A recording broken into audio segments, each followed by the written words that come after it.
Hello everybody, I am Zach with FF1, and welcome to today's Forza Horizon 4 Formula 1 live stream.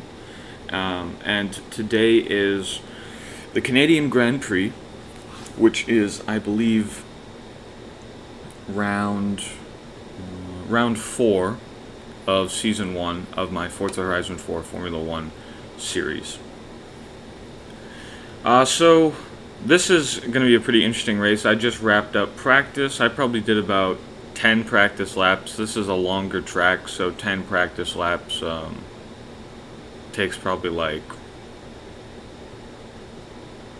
I don't know, 20 minutes to do. Something like that.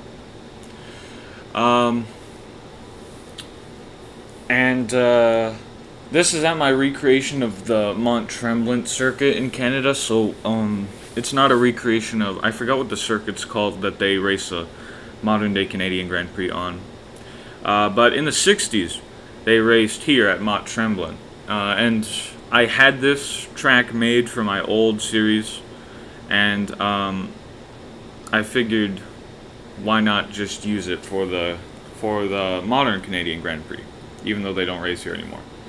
And so let's do a bit of an overview of this track, just so you guys can get a feel for what I'm driving on, but also so I can sort of remind myself of all of my reference points and stuff that I use for braking and throttling and stuff. Okay, so you can see the little pointer. That's where the start-finish line is. You can see it turns into a left-hand bank. That's just a normal corner. It's not a hard corner at all. You just follow the apex like you would through any corner in first gear, and you're good. And then you come out onto what I like to call the front straight, and you go down there. It goes into a hard right. The braking reference point is a checkpoint near the turn, and once you go by the checkpoint, you get down on the brakes and go through the turn. And then you go on to, I call it an entranceway. You go down this little entranceway, and you get up to second gear, and as soon as you shift into second gear, you downshift into first gear, get on the brakes, and then go through that turn, and then you show up on what I like to call it's essentially the front straight extension, and so you floor it down there into a left-hander. It's a pretty simple. I don't really have a reference point for this left-hand turn. You kind of just eyeball it, and it's relatively easy to eyeball.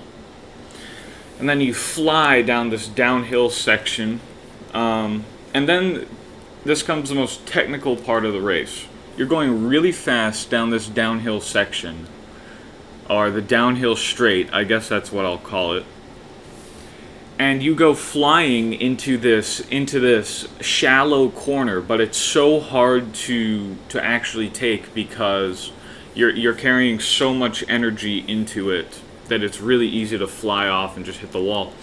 And so there are a bunch of traffic lights around the area, and the final two traffic lights on the downhill straight are what I use as a reference for a braking point. Once I get by those traffic lights, I downshift 2 gears. It's two gears every time, and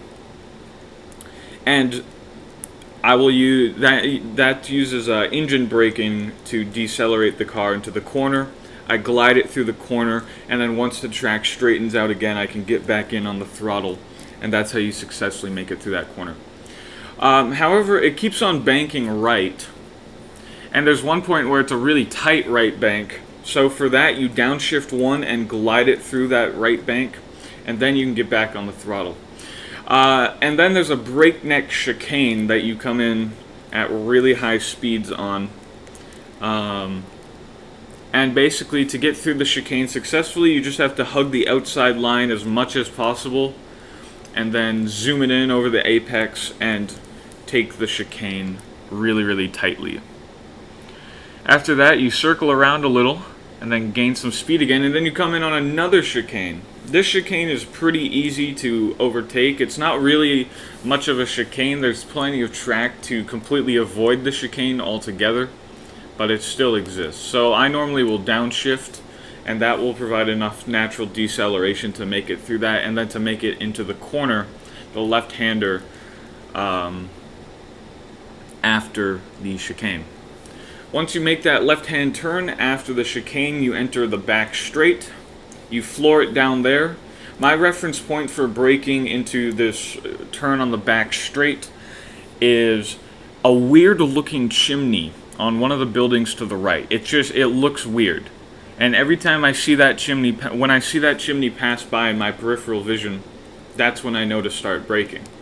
And then we take this really, really tight right-hand turn. This is the tightest turn on the track. You lose a lot of energy through there. And then you enter the final straightaway. You floor it through there. And my reference point for braking on this final straightaway is half of it is the surface is asphalt, but then at one point near the end of the straightaway, the surface turns from asphalt to cobblestone or some type of stone like that. I think it's cobblestone. And once that why?